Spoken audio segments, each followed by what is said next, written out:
Welcome to more World of Warplanes content from the Noble Queue.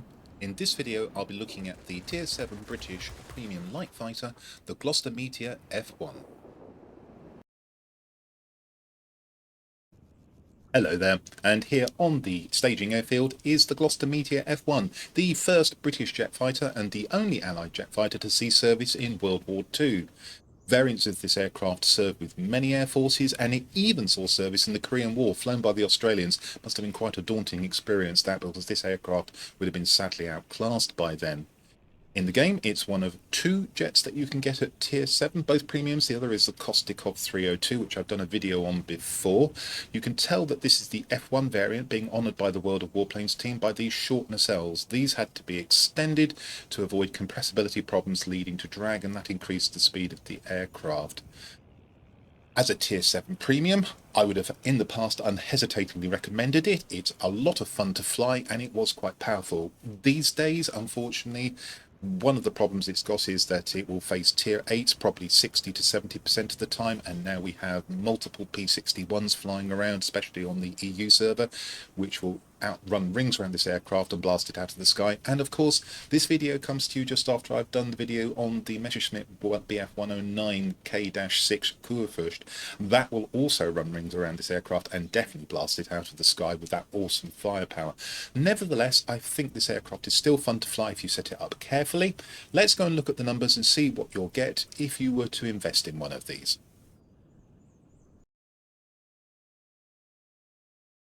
Here is the spreadsheet showing all of the Tier 7 fighters. There are a lot of them. I'm going to have to scroll to the end to show you them. There are 16 in total. There you go. And if you don't know how this spreadsheet works, use the link in the description below to find a video in which I explained how this spreadsheet functions. So let's turn to the gun armament. And at one time, the Meteor F.1 had the second best armament of any Tier 7 fighter, and it was only just lagging behind the Ki 84 Hayate at the end here. However, of course, this video is following the one for the K6, and now the firepower is dwarfed by the 30mm cannons of that plane. And that plane, I think, is probably going to do the same for Tier 7 as the P61 has done for Tier 8. Nevertheless, the four 20mm Hispano cannons still pack a pretty good punch. DPS is 115, rate of fire 420, decent range of 2,493 feet. Auto aim angle, the amount you can be off target by in the game will correct your aim for you, is a little bit stingy at 2.5 degrees, but it could be worse. There's at least one aircraft here, for instance, the 109G Gustav. The 30mm cannon on that only has a 2 degree auto aim angle. Dispersion angle on the other side hand is actually pretty good for cannons, 0.55. That's the way that the shells spread out as they leave the muzzle of the cannon. Overheat, not too bad at 5 seconds. Another second would have been nice, I have to say. The shell velocity, though, is rather nice at 1,457 feet per second. This means you have to give less lead when you're shooting at aircraft banking away from you, and that makes it easier to hit them. So overall, the armament is pretty good, and up until the introduction of the K6, I would have said was powerful. Now, certainly if you're going in head-on with a K6, and I think you're going to see a lot of those, unfortunately, you're going to get blasted out of the sky rather than blasting your enemy out of the sky. Survivability. As usual with fighters, the figures are pretty compressed. This is second best in class, but it's probably also second worst in class at a rating of 7. 300 hit points, not going to go far if you're facing a K6 or any heavy. Damage resistance of 44, which is okay without being spectacular. This is not good, though. The fire resistance is only 30, which means the aircraft is prone to being set on fire, and you may want to take countermeasures against that. We'll talk about that later in the video. You can see there are some 60s here, which is a lot more comfortable when you're trying to set up your fighters. So survivability, so-so. Airspeed, pretty good. Definitely in the high energy area. Rating of 57, cruise speed 294, boost maximum speed is a little bit lacking at 435 though. So if you're going to build this for speed, but you're going to try and blend in some manoeuvrability, then probably you're going to want an uprated engine to increase the cruise speed and keep the aircraft generally fast rather than concentrating on the boost speed. Of course, you might actually take the opposite view and say, I need to do everything I can to increase the boost speed, but there's only a limited amount you can do there. So a little bit disappointing. You want to try and keep the plane fast and not slow it down at all times. Boost duration is okay at 8 seconds for a fighter, but as you can see, some of the other machines here have got certainly 8 seconds, but you've got 12s on the Mustangs, for instance, and 9s on the two BF-109s. So not spectacular there. Dive speed is good at 559, and bear that figure in mind.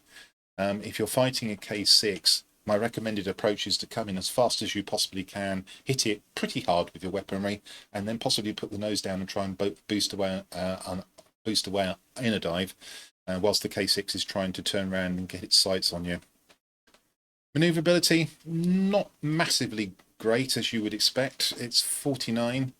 It will take you 12.3 seconds to turn 360 degrees. 110 roll rate, 110 degrees per second roll rate is not spectacular either. Controllability, not great. 77.8 here. So controllability being the way that the aircraft reacts when you say change direction with any of the control surfaces, elevators, ailerons, rudder. Minimum optimal speed is actually quite good. Slowing the aircraft down occasionally might just work against heavies, 171. Maximum optimum speed is 429, which gives you a pretty good range in which your characteristics for manoeuvrability don't degrade to 258 miles an hour. Stall speed 112, fairly high for a jet as you would expect. Altitude performance, however, is a distinct disappointment. Alongside the guns, you're probably looking to get ahead of, above your enemies if you can, and dive on them and then boost away. As I've said, diving away from a Kurfürst, for instance, is definitely a recommended escape method. But the altitude performance is fairly ordinary. It's only 43 rating. You can see the Kostikov, the BF-109s, the I-220, the P-51K Mustang, the P-51D Mustang, all outclass it easily in terms of altitude performance, and that's quite a problem. You're going to have aircraft above you, and you don't really want to be climbing up to try and hit those when they're coming down at you. So you've got a maximum optimum altitude of 5,249 feet, ceiling of 11,811 feet, and a climb rate which is distinctly ordinary of 445 feet per second. Now, you're probably looking at the figures beside these ones, the Kostikov 302. To be fair, this aircraft, the 302, the other jet at Tier 7, is flown in a completely different way. It's definitely high energy. It is not manoeuvrable, and it's got really great boost speed. So you're flying this fast, high, and then just once you've hit your enemy, whether you've killed it or not, you're just off and into the distance and either gone off to do something else, or you're going to wait until your enemy is engaged by something else, and then you can turn back and do the same again. Completely different play style to the Meteor. The Meteor probably resembles something like the LA-7 in terms of its altitude performance, putting it at that kind of medium level between the high energy fighters and the out and out turn fighters, which tend to fly at lower altitude. I want to draw your attention to an exception there. Watch out for the Key 84 Hayate. You're not going to get above that necessarily. That's got really good altitude performance for what is in effect an out and out turn fighter, and that plane is also going to be a real problem to Meteor unless you use similar tactics as I've recommended against the K6. We drop down into the worst in class figures to see what we can see. There's confirmation that the survivability figures are on the poor side. Maneuverability, controllability, I did mention was poor. It's actually worst in class, as you can see there. So this is not a maneuverable plane, despite the way I build it, as you'll see. These figures and the presence of now of the K-6 are beginning to make me think that I may have to change my approach. So when I come to do the post-build effects, not only will I show you my current maneuverability build, but I'll also demonstrate an out-and-out speed build, and you can hopefully get some ideas about how you want to set the aircraft up from that section. I didn't talk about thrust to weight because there's only 2 jets here, but it's not going to accelerate as fast as a Kostikov. I find it's plenty fast enough and accelerates well enough, but it's not spectacular. So where does that leave this aircraft in the current state of things? Well, against Tier 8s, you're going to have to really pick your sectors and your battles very, very carefully indeed, especially if the enemy has 1 or more P-61s, against which you can do very little unless you catch them heavily damaged and busy doing something and not paying any attention to you. The other problem I can foresee is that there's going to be multiple K6s flying around, and again, you're going to have to pick your battles very, very carefully and try and catch those when they're busy doing something else. Otherwise, if it's a one-on-one fight, you're probably going to enter that battle and lose. And I'll emphasize, from my point of view, probably your best way of trying to tackle either of those aircraft is to hit them hard with your weaponry when they're doing something else, and then boost away under a dive and make use of that good dive figure. If you know what you're doing, you're going to find yourself competitive against other aircraft, certainly light fighters at tier 7. You'll be able to use that speed, provided you haven't slammed the brakes on, to get away from things that you've hit that are high energy fighters, generally. And you'll be able to spatter the turn fighters and just boost away from those. All the while, you're going to have to be wary of any planes that can get above you. So the message here is the weaponry, which used to be this plane's get out of jail card, is probably not going to be like that in the as good in the future because of the presence of the K6, and you are going to find this quite a challenge to fly. And that's exactly why I like it, and maybe you will too. So let's go and see how I've set the aircraft up.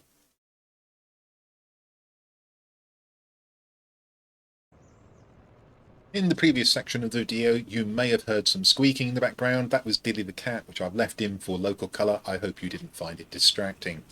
Here's the Gloster Meteor on the airfield, and my aircraft is specialised. That means I have all of the equipment and consumable slots available. This is a premium aircraft, so when you first acquire it, you will be missing some of those, but not as many as you would for a tech tree equivalent aircraft. Let's go and have a look. And out of 4 equipment slots, you'll be missing 1 on the engine, out of 2 available. It's the same story on the consumables. You'll be missing 1 out of 2 on the engine, but this time you've got 5 slots. Let's pop this into specialist configuration and let's see what I've done with it. And here we go. And before I start talking about the equipment choices in particular, you can see straight away this is actually a manoeuvrability build, and this may surprise you. This is really a legacy build. My forte in the game has for a long time been turn fighting, and I have tended to prefer manoeuvrability on my aircraft, even in cases where perhaps a speed build would be a better choice. What I'm going to do, I'm going to show you the effects of my choices on equipment here, and you can see I've had to work quite hard to make it as manoeuvrable as I would like, what with an experimental lightweight wing frame there, and I usually choose as a pilot, which is missing at the moment, Millie Elliott for extra manoeuvrability as well. I'll show you the effects of that in the post-build section. I'll show you the effects of the same manoeuvrability build, but with standard equipment, so you can compare and contrast those two. But then I'm also going to show you an out-and-out speed build as well. That'll be with the polished skin, uprated engine, and the boost mixture injection system. And I hope that section will give you some ideas about how you would like to set this aircraft up. As I say, I'm beginning to think this may be a bit of an outdated build. Nevertheless, let's go through it. Unsurprisingly, I've gone to try and produce as much effect from the guns as I possibly can with the special project equipment. There is a drawback that I will discuss here in a moment. However, I have not yet calibrated the piece of equipment. You can see I've still got it at technological level 400, and I have yet to go all the way up to 478. That means I've got 16% increase in accuracy as a bonus characteristic. That could go up to as far as 23. Currently, I've got a worsened chance of injury to the pilot by 11%. That will go up to 16 if I fully calibrate it. And then on the bonus characteristics, you can see I've got 10% chance of inflicting critical damage. Probably keep that. 3% firing range of forward firing armament. I probably would drop that, and I'll explain why in a moment. And then 3% accuracy when firing at moving targets. That will increase your auto aim angle. That means you can be off target by more, and the game will correct your aim for you. Bonus characteristics are a little bit odd on the special project equipment. Let's just bring them back again. And I'd probably drop the bottom one, which is the increased firing range. Remember, these guns have got 2,500 feet or thereabouts worth of range, which I think is enough. You don't need an extra 3% in my opinion. I would drop that in favour of the characteristic that's third from the bottom rather, and that's another 5% accuracy of firing when firing at moving targets, thus increasing that dispersion angle, that auto aim angle even more, which is a good thing. But what you don't have here amongst the bonus characteristics is the ability to increase the accuracy itself, that is, narrow that dispersion angle, the way the shells spread out as they leave the muzzle of the gun. You do have a characteristic on a standard piece of equipment that will allow you to do that, and I think that's a drawback of the special project equipment. Nevertheless, that's the choice I've made, and that's the one I'll demonstrate in the post-build effects alongside the choice of standard equipment for comparison purposes. If we go onto the airframe, because this is a manoeuvrability build, we've got an experimental lightweight wing frame, and that's very nearly fully calibrated, giving me 15% extra roll manoeuvrability, another 4.2% manoeuvrability in turns. This is the expense of 5.5% of aircraft hit points. Not great, but it's already fairly low anyway, so what's another 5.5%? And also a greater chance of damage to the wings, which is a bit of a nuisance if you're trying to make this a turn fighter, of course. Bonus characteristics. Well, I've tried to compensate for the damage to the wings there. 3% wing resistance improvement. I've also improved the resistance of the tail to damage by 3%, and I've got 1% extra cruise speed. Now, if you were to really go for an out-and-out manoeuvrability build, you'd probably pick all three of the other bonus characteristics here. There's 0.5% yaw manoeuvrability, then another 1% yaw manoeuvrability, and another 0.5% manoeuvrability in turns. And if I were to reassemble this right now, on the philosophy that I'm trying to make this aircraft as agile as possible, I probably would consider picking all three of the other bonus characteristics. However, there's nothing wrong with the three that I've got there. Lightweight power unit. This is a standard piece of equipment. It's not calibrated at all. It's 400, so the improvement is 6.5% in yaw manoeuvrability and 2.5% in manoeuvrability in turns. If I just quickly press the left Alt key, you'll see that that would go up to 10 and 4.2% respectively. I've currently got 12% extra chance of the engines being damaged, and that would go up to 17% if I fully calibrated it. As far as bonus characteristics are concerned, 1% cruise speed, 1% acceleration with boost activated, and 0.5% cruise speed again, 1.5% in total there. If we look at the other ones, we've got 1% acceleration without boost. I probably would drop one of my characteristics. I'm not sure which one at the moment. Probably the acceleration with boost activated, and put on the engine's resistance to critical damage bonus characteristic there to reduce that negative effect shown above. If you really want to maximise your manoeuvrability, then there's a 2% yaw manoeuvrability bonus characteristic that you can pick off there. I'm aware of the fire risk on the plane, so I've avoided, at least so far, I've avoided putting on an uprated engine. And putting on an uprated engine is going to give you significant problems, which we'll talk about in a moment. However, in this case, I've decided, even with only 8 seconds of boost, that it's worth putting on a boost mixture injection system. The boost is maximum speed is pretty poor on this plane. You could argue that you want to do everything that you want to can to improve it, or you could argue the opposite and say, look, just accept it for what it is and put on that uprated engine. But then that brings the other problem that I'm going to discuss in a moment. Not calibrated, we've got 6.5% acceleration with boost activated improvement and 3.5% extra speed with boost activated. If we fully calibrated those, then those would go up to respectively 10 and 5.8%. The negative effect is that we've lost 15% of boost availability at the moment. That would go up to 20%. And the bonus characteristics currently selected, 15% engine cooldown rate across 2 bonus characteristics there. With the mouse drifting, it's a little bit annoying.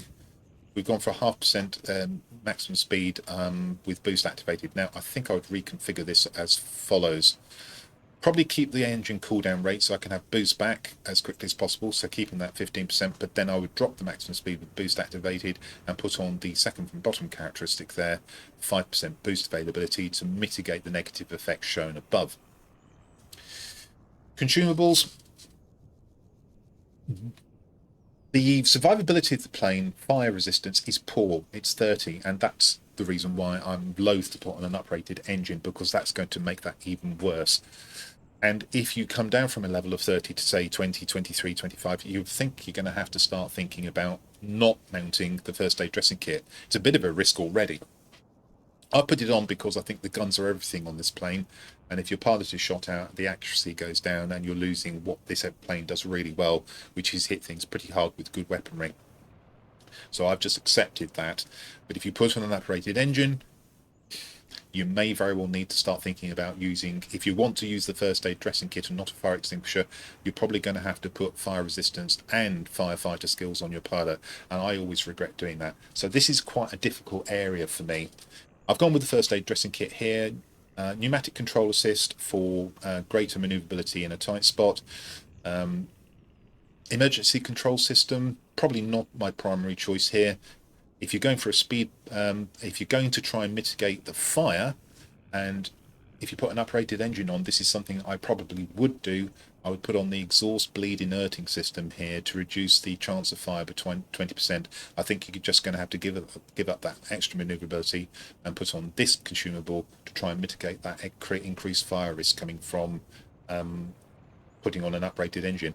There is an argument that even in the current configuration without the uprated engine, I should be mounting this anyway. Engine cooling gives you an extra 10 seconds of boost. If you have any boost at all, if you've got 1 second, you'll have 11. If you've got 8, then you'll have 18. Other choices here.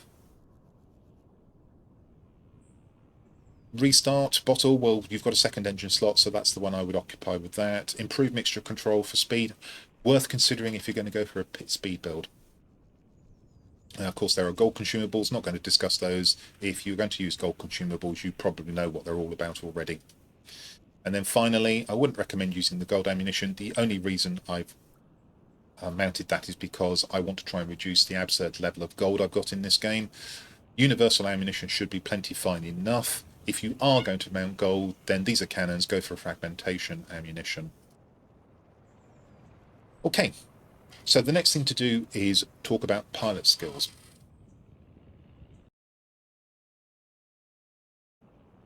So this plane is premium, and therefore it is excellent as a crew trainer because you get a bonus to your crew experience when you're flying a pilot in it.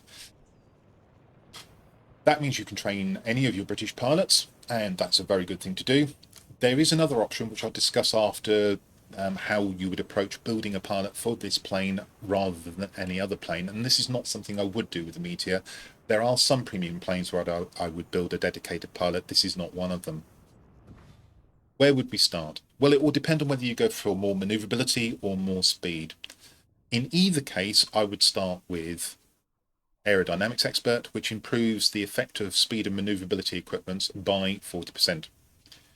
If we're going manoeuvrability, the next thing I'm looking for is aerobatics expert. I would follow that by trying to improve the guns with Marksman 1, then probably build up to Engine Guru 1. Next thing I would probably take battle tested, but then I would drop it in favour of Marksman 2, and then go through the same process, go through battle tested, and try and work up to Engine Guru 2. And then we've got a very long grind up towards probably evasive target. And this is for the manoeuvrability build. If you're going for something that's more on speed, again, I would start with aerodynamics expert, but then I would go for Engine Guru 1 first, try and work my way up to Marksman 1, go through battle tested, then drop it to Engine Guru 2, and then go through battle tested again and try and get up to Marksman 2. And then this time I would probably go for resilience via cruise flight. Your other option is to look for something that will increase your manoeuvrability, and you have a choice if you have Millie Elliott. And let's just go and pick her off. Currently I've got Millie Elliott on my Javelin. I like my Javelin to be manoeuvrable, so you might be a little bit surprised at the skill choices I've made for Millie Elliott. Let's bring that up. The reason why you would use Millie Elliott is because she has a special skill that will take effect on any aircraft.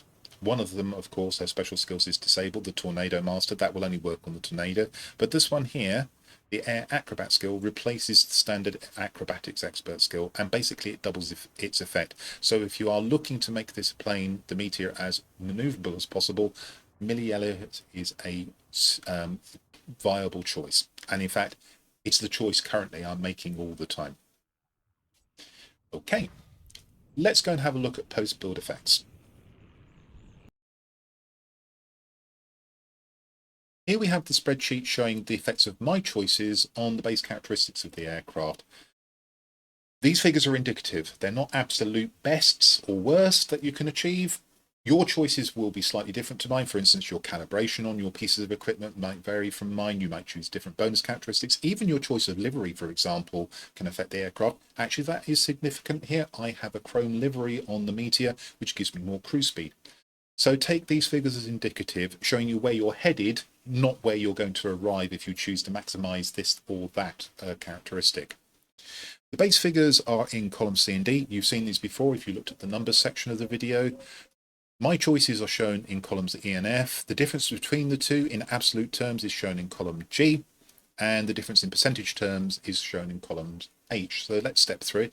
On the gun armament, we've been able to achieve two things. We've improved the range, which I'm not that bothered about, and in fact we'll probably drop in a reconfiguration of the aircraft, and we've improved the accuracy across two figures. Let's look at that in detail. We've got the range up to 2,568 feet. That's 75 feet improvement. That's a 3% improvement if you prefer. As I say, I don't think this is necessarily significant, and I would trade this off for better accuracy, which I have done in the other two builds, which we'll talk about later. We've got the auto aim angle up to 2.83. In other words, you're going to be able to be off target by 2.83 degrees, and the game will correct your aim and you'll still hit your target. That's a 13.3% increase. We've got the cone in which your bullets spread out tighter. It's down from 0.55 degrees to 0.44, which means more of your bullets will land at greater distance and therefore do damage. That's a 20.2% increase. No effect on the overheat and no effect on the shell velocity. Can't affect that anyway. Survivability, unsurprisingly, given that this is a manoeuvrability build, we've lost a rating point. We've lost either 16 or 17 hit points. It's actually between the two. There's a rounding error there. 5.5% loss of hit points. Whilst that's not good, the aircraft is fragile. You should be trying to get it into positions where it can't get shot at all times anyway. I don't think it's going to make much difference if you've got slightly fewer hit points. Lost a point on the damage resistance, and we have been able to improve the fire resistance from a poor 30 to a still not particularly great 36, but at least it's a 20% improvement. How did I do that? That was by dropping the pneumatic control assist that I showed you in the airfield, and substituting in the exhaust bleed inerting system consumable. And I've decided I'm going to keep that consumable, and it's present on all of these builds. Airspeed, despite not trying to configure the aircraft to go faster, we have improved the rating by 3 points, from 57 to 60. We've got the cruise speed up by 20 miles an hour, which is nice. It's 6.6. And we've got the boost maximum speed up by 26 miles an hour, which is another 6% increase, percentage increase. These are nice to have. You can do a lot better with the speed build, and I'll show you that shortly. This comes at the cost of losing 1.2 seconds worth of boost. That's annoying, but you can live with it. At least the boost wasn't 6 seconds and going down to below 5. You cannot affect the dive speed under any circumstances. You can affect the acceleration in dive speed, of course. That's a different matter. So that remains at 559. Manoeuvrability is where you've got the big win here. Of course, that's what I was aiming at. So we've gone from a 49 rating to 62. Straight away, this is not going to allow you to outturn light fighters. You shouldn't be trying to do that, and you wouldn't. It puts you in the same sort of region as the other high energy fighters, but you're still going to have to disengage, having stayed on target longer with this manoeuvrability build, and then zoom away. You're not going to be able to outturn anything but the most badly flown of high energy fighters at tier 7. That's a 26.5% increase, this 62-point rating. How I've achieved it? The turn time has come down to 10.7 seconds, shall we say, 1.6 seconds better, or a 13% increase or thereabouts, for 13% improvement, I should say. The roll rate has gone up to 139. That's a 26.8% improvement. It's still not great, but it's certainly a lot better than 110. I'm just going to drop down to these characteristics that are not listed in the UI. We've also got a 13.1% improvement in the yaw manoeuvrability. So as I say, this gives the aircraft the flexibility to stay on target longer before you choose to disengage. I find that good for my playing style. It may not be of great interest to you, in which case you're going to be looking for a different sort of build. Altitude performance rating is the same, but we have managed to improve the climb rate from 445 feet per second to 474. That's welcome. It's still not brilliant, but it's going to allow you to flee from certainly light fighters, term fighters, not high energy fighters though. Effects that aren't listed in the UI: you've got an improvement in your chance of causing critical damage to your target by 10%. You've got a 25% improvement in your controllability when damaged, which is possibly going to save you. Probably won't though. An improvement in the injury resistance of your pilot of 9%. That's welcome. You've got an adverse effect on your damage resistance of your wings of 7%. The same with the engine damage resistance. That's down by 12%. On the airspeed, You've got a 15% improvement in the cooldown rate of the engines. That's welcome. You want them back as quickly as possible. 13.5% acceleration with boost. 9.5% acceleration when diving. That's useful, especially if you're trying to escape from something like a Kurfürst. And a 3% acceleration without boost. I've already mentioned the manoeuvrability improvement on the yaw. I've mentioned the consumable. One thing I do need to remind you of is that some of these effects are coming from the special skill that Millie Elliott has, which is the Air Acrobat skill, replacing the Acrobatics Expert skill. The next build is pretty much the same idea. However, there are some differences. I've dropped the special project gun sight in favour of a standard one, although it's at ultimate level. And I've also dropped the experimental lightweight wing frame in favour of a lightweight wing frame here. I notice there's an error here. Let me just correct that. There we go. And also I've taken out Millie Elliott and put in a well-trained Spitfire 14 pilot who nevertheless does not have that special Air Acrobat skill. He has the standard Acrobatics Expert skill. Now, I'm not going to go through this, the differences between my choices and this build in detail. So I'm going to pause here for a second so you can perhaps pause the video and look at these figures and compare them. And having done that, let's drop down so you can see the effects that aren't listed in the UI and pause again. And having done that, let's go and look at the next build. And the third build here, which is summarized in columns M and N, is a speed build.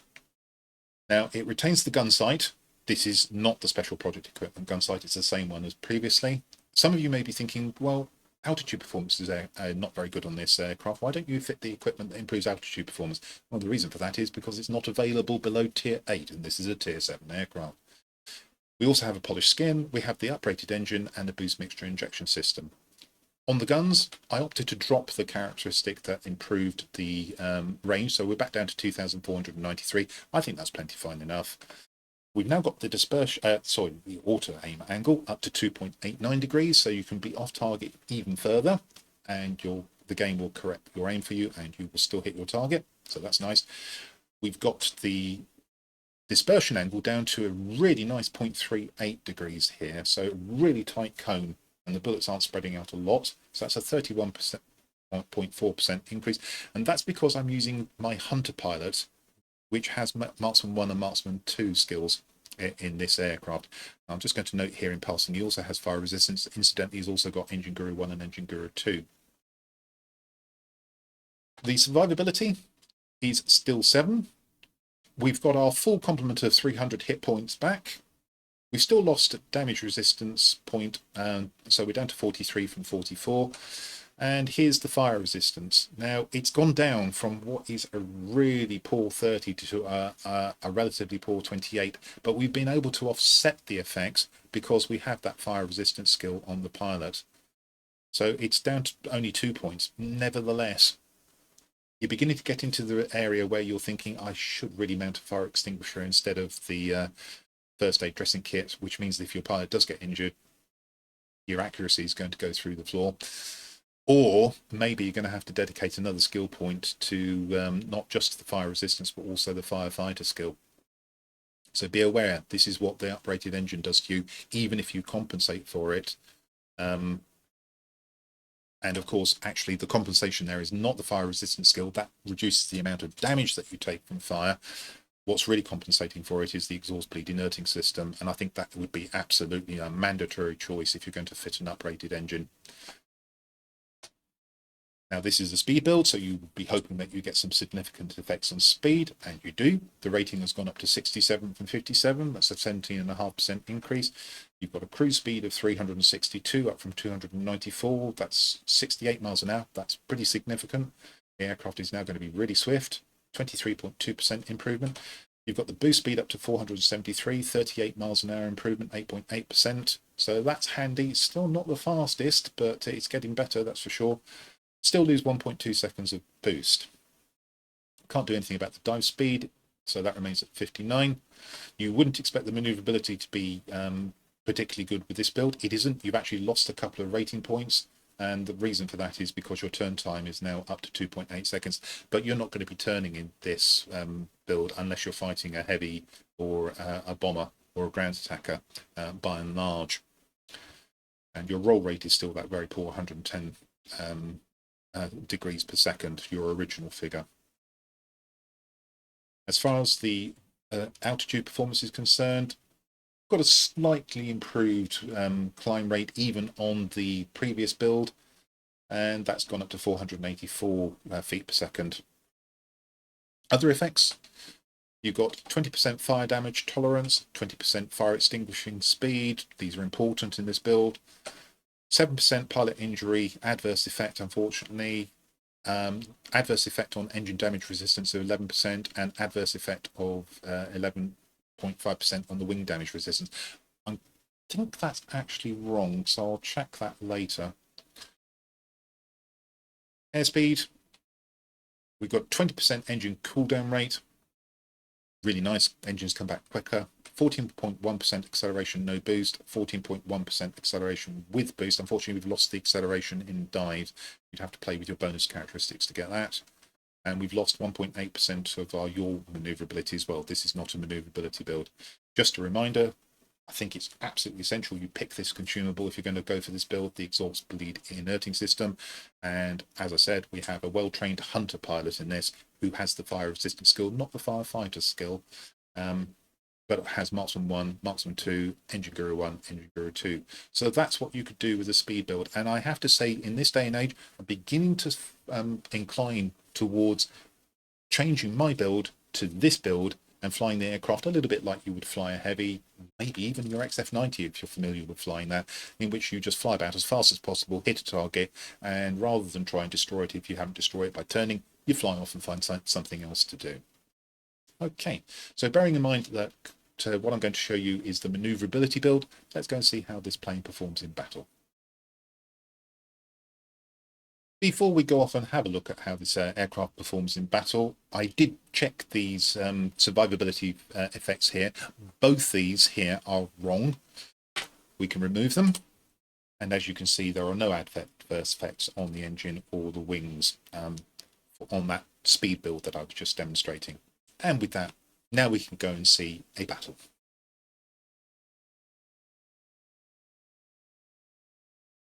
The map for the forthcoming battle is Albion. It's the Sphere of Influence variant. This is a 5-sector map. The sectors are laid out in a very distorted 5 spots of the die configuration.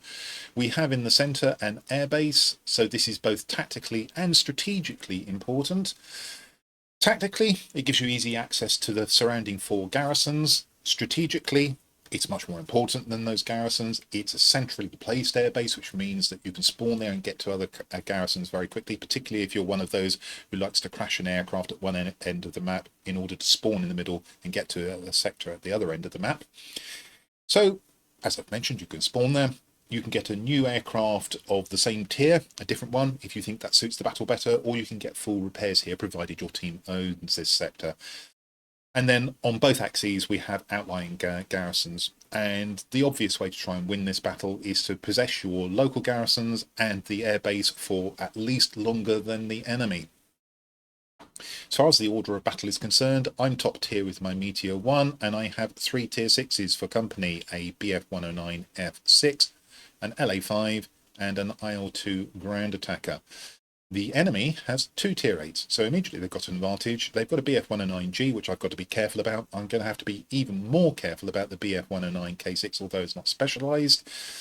And they have an I-210, which is a fairly weak tier 6 Soviet fighter, to be fair. And then the Mosquito, if well played, can fulfill the function of their missing ground attacker or bomber.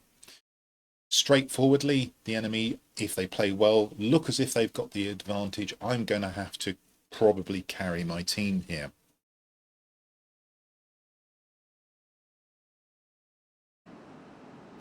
As we go into battle, let me mention that this is a natively recorded replay file. You'll see the reticle accurately aimed, you'll see me looking around, the video may seem a little bit more jerky than the standard World of Warplanes replay files.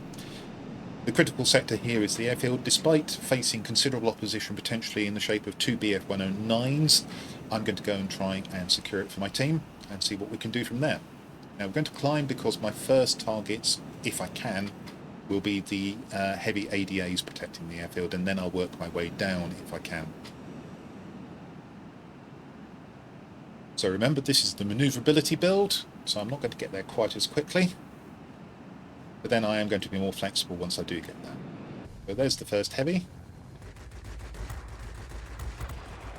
And as you can see, the guns do a nice amount of damage very quickly to it. Something else finishes it off. I spot an enemy aircraft at the same sort of altitude, so I want to try and deal with that first. I'll fly straight on, don't want to get into a turn fight, and go after the tornado. Waiting to see if I'm going to get shot from the big red arrow that's behind me. It then goes small, so I'm now safe to go after the tornado. You're wondering what arrows I mean. Around the circle of the reticle, you can see a wider circle with arrows indicating roughly how close an aircraft is. Big red arrows indicate something that would be a threat. And between me and the rest of my team, we've managed to secure the airfield. I chase after the P-38 bot, and even with a manoeuvrability build, I'm still fast enough to chase it. This tier 6 heavy, and I've got the accuracy to be able to shoot it at long range. Swing back into the airfield. Now we're looking to clear it out and then assess what else needs to be done. I can outmaneuver a P-47B, so this is an easy target for me. And down it goes. Fly the K6, and I catch him at a disadvantage. He's fighting something else. This is exactly what you want to do, and I've got sufficient firepower to be able to take all of his hit points away with a little bit of help from one of my teammates. And the final thing to clear out is the bomber, if I can get up there. That's going to be a struggle. I've got no boost. It's probably going to be able to fly away from me. Just beginning to come within range, so I do shoot at it and do a little bit of damage, keeping an eye on the minimap. And as I shoot the bomber a little bit more, I realise that there are threats coming in from the left, and I turn to face those. Let the bomber go on its way. Decide to leave the tornado because he's not interested in me. Don't take too much damage from the Corsair. Decide, as it's a bot, I am going to turn with it. Could have flown away from it. I've got its engine. Finish it off. The tornado didn't turn for me, so now I'm pursuing that to see if I can kill that too. And at the moment, the battle is working out pretty much as standard. We have the airfield. We have our 2 local garrisons. The enemy has their 2 local garrisons, so we have the advantage. But it's finely balanced. If the enemy makes a concerted attempt and gets the airfield, then we're going to have to think what we can do differently. Alternatively, if they start going after our garrisons, what I call the periphery tour, again, that will force us out of the airfield, and we'll have to deal with that situation. Bombers come back. This time I do get to finish it off. Here comes the Corsair again. Oh, sorry, the P-47. That's got good weaponry, so I don't want to go head on with it. I can easily outmaneuver it instead.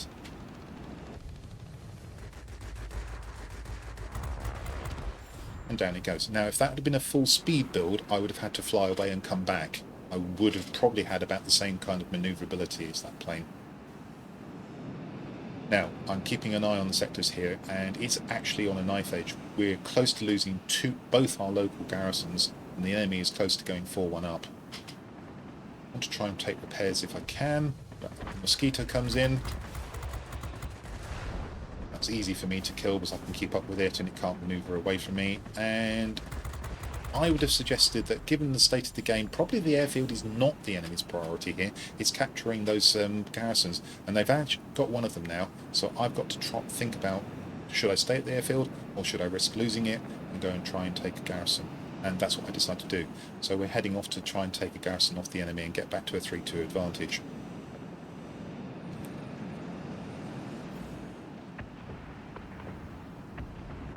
Sizing up the air defence aircraft. Going within in range now. Additionally, these 2 on the floor might be able to save my ground attacker. Pulse the guns a little, take down that air defence aircraft, and of course with this manoeuvrability build I'm free to turn on the ADAs. And in conjunction with the rest of my team, probably that ground attacker, we've been able to take that sector and we've re-established our 3-2 lead. However, now got to get back to the airfield. Fortunately, the enemy hasn't taken the opportunity to mount that strong an attack, but it is an important sector to hold, and we need to clear out the enemy who have actually arrived there as I get back to the airfield. So I've got a ground attack to shoot.